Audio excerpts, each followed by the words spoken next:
জয় বড়মা বন্ধুরা, সবাইকে অনেক অনেক স্বাগত আমার চ্যানেলে। আশা করছি সকলেই ভালো আছেন এবং সুস্থ আছেন। আজকে আমি এসেছি যেই রাশির বিষয় নিয়ে আলোচনা করতে, সেটি হচ্ছে মাসিক রাশিফল নিয়ে আলোচনা করব। মে মাসের মাসিক রাশিফল মেষ রাশিদের জন্য। 12টি রাশির মধ্যে সবথেকে প্রথম রাশি। আর আপনারা জানেন যে মেষ রাশির ইতিমধ্যেই যেহেতু শনির 7.5 লেগে গেছে, তো সেক্ষেত্রে একটা বিরাট বড় সমস্যার মধ্যে থেকেও মেষ রাশির জাতক জাতিকারা যাচ্ছেন। তো এই 7.5-র মধ্যে থেকেই আপনাদের এই সময়টা কীরকম আসতে চলেছে, এই মে মাসটা আপনাদের জন্য কী কী অপেক্ষা করছে, কী কী পরিবর্তন আপনাদের জন্য অপেক্ষা করছে, এবং তার সাথে সাথে আমি সর্বশেষ আপনাদের জন্য একটি প্রতিকারও বলে দেবো। যেই প্রতিকারটা আপনারা যদি একটু নিয়ম মেনে অবলম্বন করতে পারেন বা মেনে চলতে পারেন, তাহলে দেখবেন 7.5-র প্রভাবটা অনেকটা কমবে, আমি হলফ করে বলতে পারি। আর তারই সাথে সাথে আপনাদের অনেক কিছু প্রাপ্তির যোগও আসবে। তাহলে চলুন, বেশি কথা না বাড়িয়ে একদম সোজাসাপটা মূল বিষয়ে আলোচনা করছি। সর্বপ্রথম আমি মেষ রাশির যে বিষয় নিয়ে আমি আলোচনা করব, সেটি হচ্ছে আপনাদের কর্মজীবন এবং ব্যবসায়িক জীবন নিয়ে। কর্মজীবনটা কিন্তু এই মে মাসটায় মেষ রাশির জাতক জাতিকাদের জন্য একটু চাপের বা একটু চ্যালেঞ্জপূর্ণ হতে চলেছে। বিশেষ করে আপনাদের অফিসের মধ্যে কোনো রকম কোনো গোপন শত্রু বা ধরতে পারেন যে আপনাকে কাজের মধ্যে খুব পরিমাণে প্রেশারাইজ করা হচ্ছে কোনো কিছুর জন্য, যেটা আপনি হয়তো করতে চাইছেন না, কিন্তু আপনাকে সেই জিনিসটা করতে হচ্ছে বাধ্যতামূলক। আপনার এছাড়া আর কোনো উপায়ও নেই, এছাড়া আর কোনো গতিও নেই।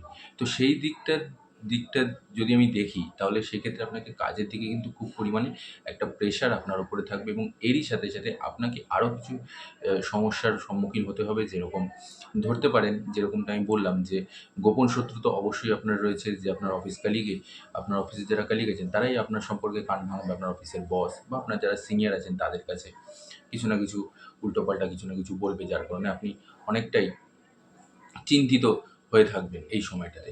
এবং এর সাথে সাথে আপনাদের কিছুটা দৌড়াদৌড়ি, কিছু একটা এদিক ওদিক যাওয়া, হয়তো আপনার মাথার মধ্যে এই জিনিসটাও আসতে পারে যে এখন এটাকে ছেড়ে দিয়ে আমি অন্য কোথাও জয়েন করি, হয়তো এর থেকে কিছু ভালো পেয়ে যাবো বা কোনো কিছু। তবে আমি বলবো এই সময় এই জিনিসগুলোকে না করাটাই বেটার, কারণ এই শনির 7.5-র মধ্যে কিন্তু আপনার ব্রেনের উপরে যেহেতু এফেক্ট পড়বে, আপনি কিন্তু ভুল সিদ্ধান্ত নেবেন।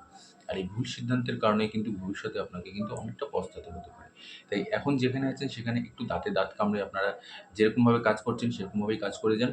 দেখুন, অবশ্যই আপনাদের জন্য ভালো কিছু অপেক্ষা করছে এবং ভালো কিছু অবশ্যই হবে। 7.5 মানেই যে খারাপ হবে তার কোনো মানে নেই। আপনি আপনার কর্মের ফল আপনি পেয়ে যাবেন। তো আপনি ভালো কাজ করতে থাকুন, অবশ্যই আপনি ভালো ফল নিশ্চয়ই পাবেন। এবারে বলব ব্যবসায়ীদের জন্য।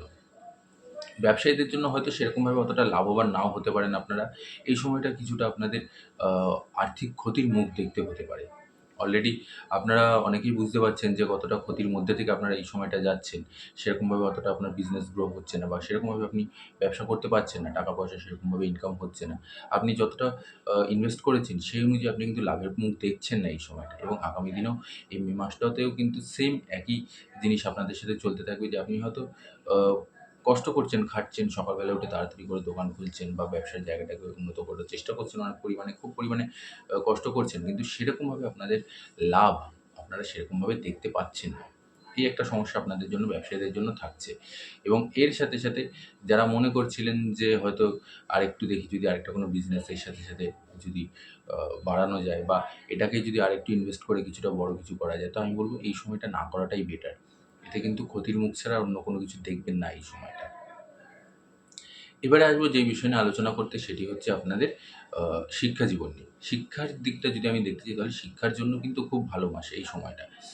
যারা উচ্চশিক্ষার জন্য নিজেদেরকে তৈরি করছেন, যারা প্রতিযোগিতামূলক পরীক্ষার জন্য নিজেদেরকে তৈরি করছেন, বা যারা সাধারণ ছাত্রছাত্রী আছেন, তাদের সবার ক্ষেত্রেই শিক্ষা জীবনটা খুবই ভালো একটা সময়।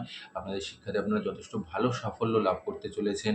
আ যেরকম পরীক্ষা দেবেন শিক্ষার দিক থেকে, সেরকমভাবেই আপনারা ভালো ফলাফলও, আপনি যেই জিনিসটা আশা করছিলেন সেরকমই আশা করবেন এই সময়টাতেও। তো শিক্ষা নিয়ে বিশেষ একটা চিন্তার কোনো কারণ নেই। আপনাদের কর্মের ফল বা আপনাদের শিক্ষা যেরকমভাবে আপনি একাগ্রতার সাথে যেরকমভাবে মনোনিবেশ করে আপনারা পড়াশোনা করছেন, আগামী দিনকে আরও উন্নত করার জন্য, আরও বেটার করার জন্য, সেই জিনিসগুলো আপনাদের জন্য অপেক্ষা করছে। বেটার অপরচুনিটিও আপনাদের জন্য অপেক্ষা করছে। তো এই সময়টাতে আপনারা যেরকমভাবে পড়াশোনা করছিলেন সেরকমভাবেই করতে থাকুন। দারুণ ফলাফল আপনারা লাভ করতে চলেছেন এই সময়টাতে। এবারে আসবো যে বিষয় নিয়ে আলোচনা করতে, সেটি হচ্ছে আপনাদের প্রেম জীবন এবং দাম্পত্য জীবন নিয়ে। প্রেম জীবন এবং দাম্পত্য জীবনটা যদি আমি দেখতে যাই, তাহলে সেক্ষেত্রে প্রেম জীবনে কিছুটা খুঁটিনাটি কিছুটা অশান্তি আপনাদের মধ্যে লেগে থাকবে। বিশেষ করে যেহেতু আপনাদের মধ্যে এই সময়টা একটুখানি চিন্তাভাবনার অভাব দেখা দিচ্ছে, যেই কারণে আপনাদের পরিবারের মধ্যে, আপনার স্বামী-স্ত্রীর মধ্যে বা আপনার প্রেমিক-প্রেমিকাদের মধ্যে, আপনাদের সম্পর্কের মধ্যে কিছুটা চিড় বা সম্পর্কের মধ্যে কিছুটা অশান্তি এই সময়টা আপনারা দেখতে পারবেন, এবং এর কারণেই কিন্তু আপনাদের মধ্যে কিছুটা বিচ্ছেদেরও যোগ দেখা দিচ্ছে। তাই আমি বলব, উপদেশ দেবো যে যতটা পারবেন মাথাটাকে ঠান্ডা রেখে আলোচনার মাধ্যমে আপনারা সেই সিচুয়েশনটাকে হ্যান্ডেল করার চেষ্টা করুন। ভুল করেও এমন কিছু করে বসবেন না বা এমন কিছু বলে বসবেন না যার মাসুল আপনাকে বাকি জীবনটা গুনতে হয়। তাই খুব শান্ত মাথায়, খুব ধীর স্থিরভাবে আগে আলোচনা করে নিয়ে তারপরে আপনারা যেকোনো একটা সিদ্ধান্তে পরিণত হন।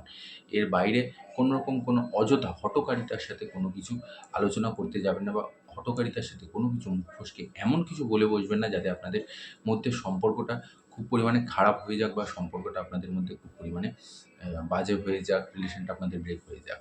এই দিকটা আপনাদেরকে কিন্তু মাথা ঠান্ডা রেখে করতে হবে। কারণ যেহেতু আপনি আ মঙ্গলের মঙ্গল যেহেতু আপনাদের অধিপতি, এবং তার সাথে, সাথে এটা মঙ্গলেরও গোচর। তো সেক্ষেত্রে আপনাদের কিন্তু তেজ এবং রাগ অতিমাত্রায় থাকবে। ছোটখাটো বিষয় নিয়ে হুট করে আপনারা রেগে কিছু না কিছু একটা বলে বসলেন। সেই বিষয়ে কিন্তু আপনাদেরকে মাথায় রাখতে হবে যে আচমকা আমি এমন কিছু বলে বসবো না যার কারণে বিরাট একটা কিছু মাশুল আমাকে ভবিষ্যতে তার জন্য গুনতে হয়। এমনিতেই আপনারা সাড়ে-সাতির মধ্যে রয়েছেন।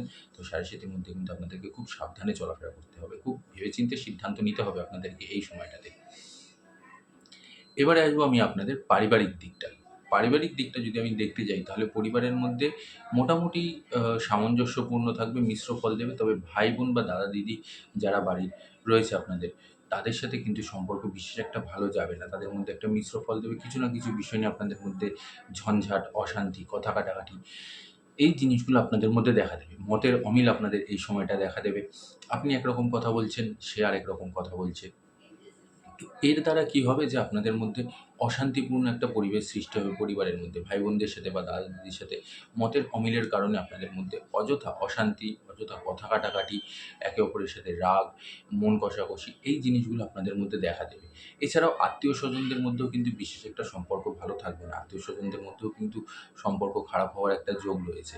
কেউ না কেউ কিছু একটা বলে বসলো, বা আপনি হয়তো কাউকে কিছু একটা রাগের মাথায় বলে বসলেন। তার কারণে হয়তো আপনাকে ছোট হতে হচ্ছে, বা সে আপনাকে ছোট করে দিচ্ছে। এই অশান্তিগুলো, এই ঝামেলাগুলো কিন্তু আপনাকে ফেস করতে হতে পারে পরিবারের মধ্যে এই সময়টাতে। তো এগুলোকেও আপনাকে কিন্তু খুব বিচার বিবেচনা করে চলতে হবে। কারণ আমি আবারও বলছি, সাড়ে-সাতির মধ্যে রয়েছেন, তাই সাড়ে-সাতির মধ্যে আপনি যত উত্তেজিত হবেন তত কিন্তু আপনাদের জায়গাটা নষ্ট হবে। যতটা নিজেকে শান্তভাবে রাখার চেষ্টা করবেন, তত আপনাদের দেখবেন সবকিছু স্মুথলি এগিয়ে যাচ্ছে, সবকিছু ঠিকঠাকভাবে থাকবে। এবারে আসবো আমি যেই বিষয় নিয়ে, সেটা হচ্ছে স্বাস্থ্য নিয়ে। স্বাস্থ্যের দিকটা যদি আমি দেখতে যাই বন্ধুরা, তাহলে স্বাস্থ্যের দিকে কিন্তু আপনাদের একটু বিশেষ নজর দিতে হবে। সর্বপ্রথম আপনাকে নজর দিতে হবে আপনার পিতার স্বাস্থ্যের দিকে। পিতার স্বাস্থ্যের কিন্তু অবনতি দেখা দিচ্ছে, তার সাথে, সাথে দুর্ঘটনার যোগও রয়েছে পিতার। রাস্তাঘাটে চলাফেরা করতে গিয়ে আচমকা কোনো একটা অ্যাক্সিডেন্ট হয়ে গেল হুট করে, বা কোথাও একটা চোট খেয়ে গেল। সেই দিকটা আপনাদেরকে মাথায় রাখতে হবে। সেদিকটা আপনাকে পিতার স্বাস্থ্যের দিকে খেয়াল রাখতে হবে। এরই সাথে, সাথে আপনাদেরকে আপনার নিজের স্বাস্থ্যেরও কিন্তু আ নজর দিতে হবে। বিশেষ করে ঠান্ডাজনিত রোগ, জ্বর, সর্দি, কাশি, মাথা ব্যথা, গলা ব্যথা, এই ধরনের রোগ ব্যাধিগুলো কিন্তু আপনাকে খুব পরিমাণে ভোগাবে। তাই যখনই দেখবেন যে এরকম ধরনের কোনো সিনড্রোম আপনার মধ্যে পরিলক্ষিত হচ্ছে, সঙ্গে, সঙ্গে সেটা ট্রিটমেন্ট করার চেষ্টা করবেন। ফেলে রাখবেন না, তাহলে কিন্তু আপনাদের আ স্বাস্থ্য কিন্তু আরো অবনতির দিকে যাবে, সেটা কিন্তু সুস্থ হবে না। এটা আপনাদেরই ক্ষতির কারক হয়ে দাঁড়াবে। তো এইভাবে আপনাদেরকে কিন্তু এগোতে হবে। এবং আর্থিক দিকটা যদি আমি দেখতে যাই বন্ধুরা, তাহলে যেহেতু আপনাদের দশমভাবে আ গ্রহরাজ বসে আছেন, সেটা কিন্তু মোটেই ভালো একটা দিক নয়। এক্ষেত্রে কিন্তু আপনাদের আর্থিক দুর্বলতা খুব পরিমাণে বাড়বে। আয়ের তুলনায় ব্যয়টা অতিমাত্রায় হবে। আপনি হয়তো মনে করছেন যে টাকা-পয়সা আপনি কোনো জায়গা থেকে একটা জায়গা থেকে পাবেন, সেটা আপনার ডিলে হচ্ছে। পেমেন্ট আপনার পেতে ডিলে হতে পারে, অফিসের বস আপনাকে স্যালারি দিতে ডিলে করতে পারে, বা আপনি কোনো জায়গা থেকে টাকা লোন নেওয়ার চেষ্টা করছেন, বা কোনো জায়গা থেকে ধার করার চেষ্টা করছেন, যে সেটাকে কিছুটা যাতে আপনার সমস্যার সমাধান হয়। সেটাও কিন্তু আপনাদের ডিলে হওয়ার সম্ভাবনা রয়েছে, এবং সেক্ষেত্রে কী হবে, আপনাকে কিছুটা ঝামেলা ঝঞ্ঝাটের মধ্যে পড়ে যেতে হতে পারে এই সময়টাতে। তো এই অসুবিধাগুলো কিন্তু আপনাকে ফেস করতে হবে।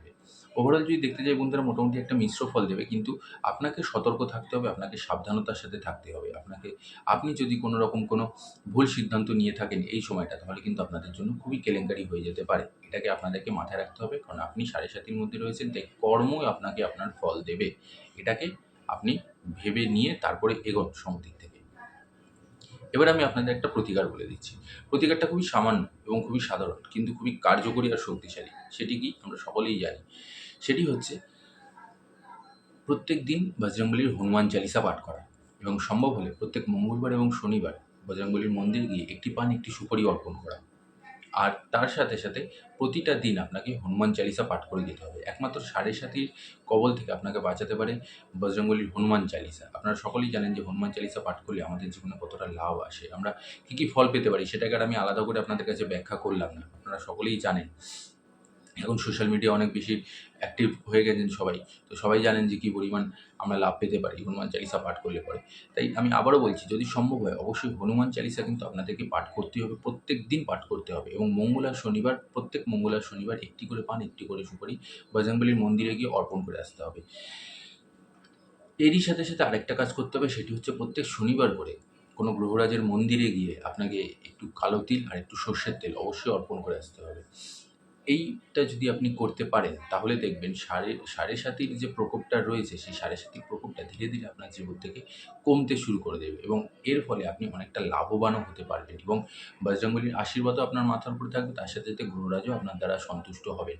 এতে আপনারা দেখবেন যথেষ্ট ভালো ফল পাবেন। তো বন্ধুরা, এই ছিল মেষ রাশির মে মাসের মাসিক রাশিফল।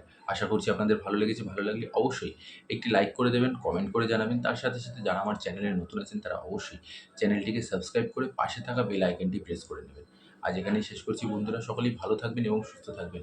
আমি বড় মায়ের কাছে আপনাদের এবং আপনাদের পরিবারের সকলের সুস্থতা এবং মঙ্গল কামনা করছি। সবাই ভালো থাকবেন এবং সুস্থ থাকবেন। জয় বড় মা। নমস্কার।